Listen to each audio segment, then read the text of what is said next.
కార్తీక పౌర్ణమి పర్వదినం పురస్కరించుకొని అన్నవరం శ్రీ వీర వెంకట సత్యనారాయణ స్వామి గిరి ప్రదక్షిణ అంగరంగ వైభవంగా జరిగింది. సుమారు 3 లక్షల మంది భక్తులు రావడంతో రోడ్లన్నీ జనసంద్రంగా మారాయి. సుదూర ప్రాంతాల నుంచి భక్తులు తరలివచ్చి గిరి ప్రదక్షిణలో పాల్గొన్నారు.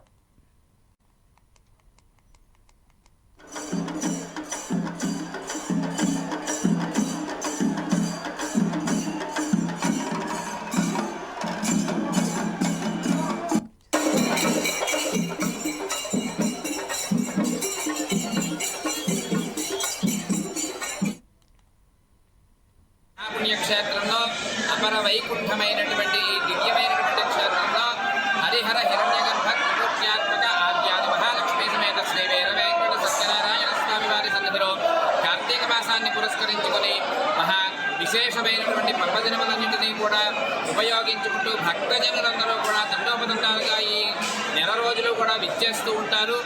ఈ నెల రోజుల్లోనూ కూడా సుమారుగా 2 లక్షల వ్రతాలు ఈ క్షేత్రంలో జరుగుతూ ఉంటాయి. అటువంటి ఈ క్షేత్రంలో కార్తీక పౌర్ణమి రోజున గిరి ప్రదక్షిణ జరుగుతూ ఉంటుంది. ప్రతి రోజు కూడా ప్రతి సంవత్సరం కూడా కార్తీక పౌర్ణమి రోజున గిరి ప్రదక్షిణ జరుగుతుంది. అలాగే ఉదయం 8 గంటలకు స్వామివారి యొక్క పల్లకీ సేవ సంప్రదాయ సిద్ధంగా బయలుదేరింది. మధ్యాహ్నం భక్తజనులందరితోటి కూడా సత్యరథం 2 గంటలకు తిరుపానంచాల వద్ద నుంచి బయలుదేరుతుంది. ఈ సత్యరథంతో పాటుగా భక్తజనులందరూ కూడా వచ్చి స్వామివారిని దర్శించుకుని స్వామివారితో పాటుగా గిరి ప్రదక్షిణ చేసుకుందామనేటటువంటి భక్తుల తండోపతండాలుగా ఇప్పటికే రత్నగిరి కొండపైకి కొండ దిగువన కూడా ఉన్నారు. ఈ భక్తజనులందరూ కూడా స్వామివారి యొక్క గిరి ప్రదక్షిణకి విచ్చేస్తూ ఉంటారు.